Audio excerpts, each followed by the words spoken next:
নিরামিষ রান্নাঘরে আপনাদের সকলকে স্বাগত জানাই। আজকে নিয়ে এসেছি একটি অসাধারণ রেসিপি, মূলোর ছেচকি। মূলো দিয়ে কিন্তু অনেক রকমের রেসিপি করা যায়, আর শীতকাল মানেই কিন্তু মূলোর সময়।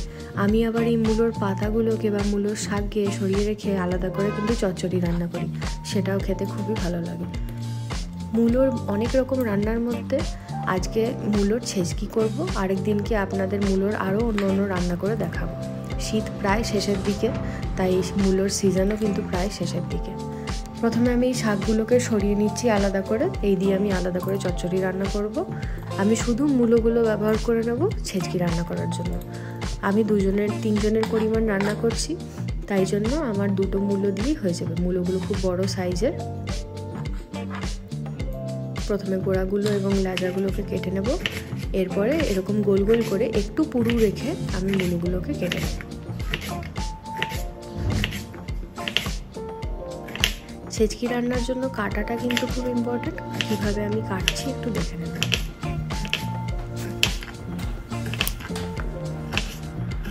আমি এখানে সাদা মূলো ব্যবহার করেছি, আপনার কাছে লাল মূলো থাকলে আপনি কিন্তু লাল মূলোও ব্যবহার করতে পারেন। প্রথমে গোল করে কাটার পর এরকম লম্বা লম্বা করে কেটে নেব।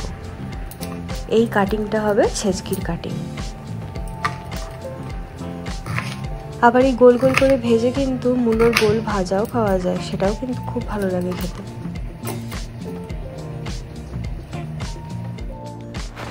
আমার মূলোগুলো কাটা হয়ে গেছে, এইভাবে আমি কেটে নিয়েছি। এখন আমি সামান্য পরিমাণ বেসন নিয়ে গুলে নেব।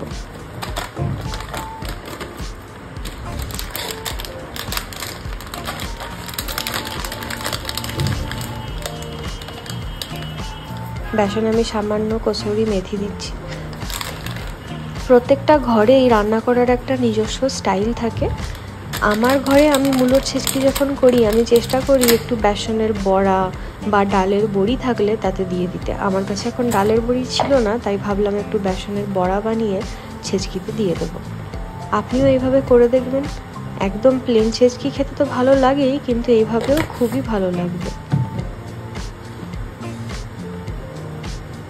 সামান্য জল দিয়ে ভালো করে বেসনটাকে মেখে বড়াগুলোকে ভেজে নেব।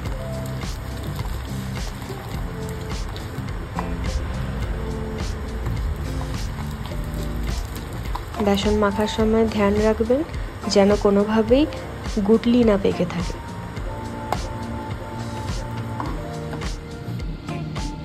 এখানে কড়াই গরম হলে কড়াইতে তেল দিয়ে প্রথমে আমি বড়াগুলোকে ভেজে নেব।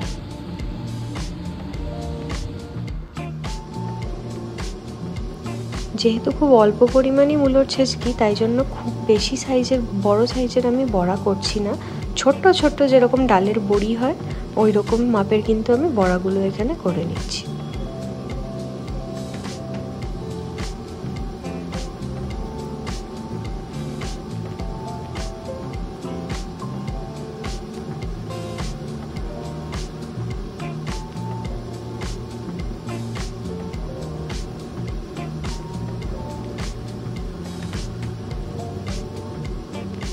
বেসনের বড়ায় কিন্তু খুব তেল টানে, তাই একবারেই অনেকগুলো ছোট ছোট করে বড়া দিয়ে দিলে কিন্তু অল্প তেলেই অনেকগুলো বড়া দিব্যি ভাজা হয়ে যায়, আর তাতে তেলও কম লাগে। বড়া আমার দেয়া হয়ে গেছে, এবার আমি এগুলোকে ভালো করে ভেজে নেব।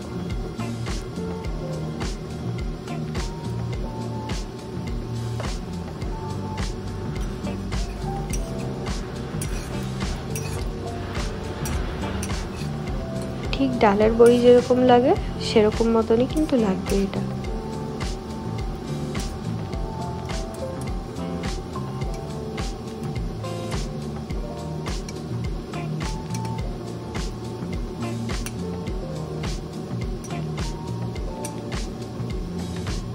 আপনি চাইলে কিন্তু বড়াতে একটু লঙ্কাও অ্যাড করতে পারেন। আমার ঘরে বেশি ঝাল খাওয়া হয় না, তাই আমি লঙ্কা দিলাম না।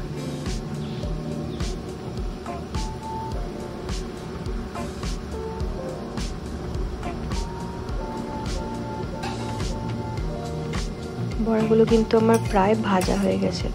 দেখতেই পাচ্ছেন লাল লাল হয়ে গেছে, একটু মচমচে করে আমি এখানে ভেজে নিয়েছি।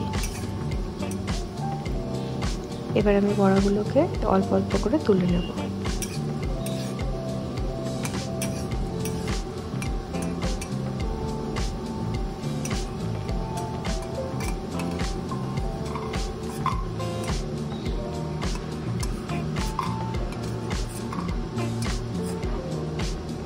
বড়া ভাজা হয়ে গেছে। এবার যে তেলটা রয়েছে সেই তেলেই অল্প কালো জিরে আর শুকনো লঙ্কা ফোড়নে দিয়ে নিলাম। ছেচকি করতে বেশি তেল লাগে না, অল্প তেলেই হয়ে যায়। শুকনো লঙ্কার কালো জিরে ভাজা হয়ে গেলে এখানে অল্প হলুদ দিয়ে আমি মূলোগুলোকে দিয়ে দেব। আমি এখানে একটু কাঁচা লঙ্কাও দিয়ে নিলাম ঝালের জন্য। এবারে মূলোগুলোকে অ্যাড করে ভালো করে ভাজা ভাজা করে নেব।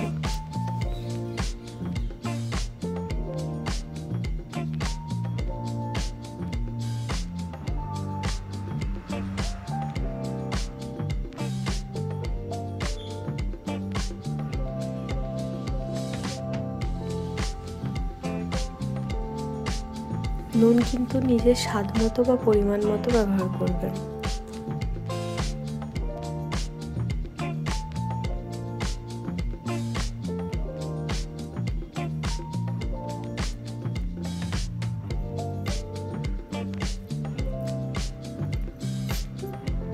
মূলোর ছেচকিতে আপনি চাইলে মূলো যেভাবে কেটেছেন ঠিক সেরকমভাবেই কেটে আলুও দিতে পারেন। আলু দিলে এটা পরিমাণে বাড়বে। আমি যেহেতু খুব কম মানুষের জন্য রান্না করছি তাই আমি আর আলাদা করে আলু মেলালাম না। আলু কিন্তু এইভাবেই দিয়ে ভালো করে ভাজা ভাজা করলে কিন্তু বেশ লাগে। আমি একটু ঢেকে ঢেকে মূলোটাকে ভালো করে সেদ্ধ করে নিচ্ছি। মূলোটা নরম হয়ে এলে ছেচকি কিন্তু প্রায় রেডি।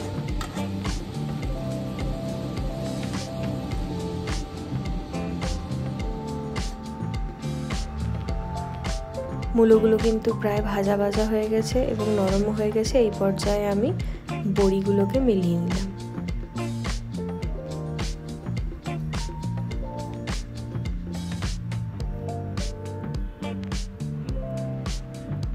আমার ছেচকি কিন্তু একদমই রেডি। গরম ভাতের সাথে এটিকে সার্ভ করতে পারেন এবং অবশ্যই ট্রাই করবেন এবং আমায় জানাবেন কেমন লাগলো।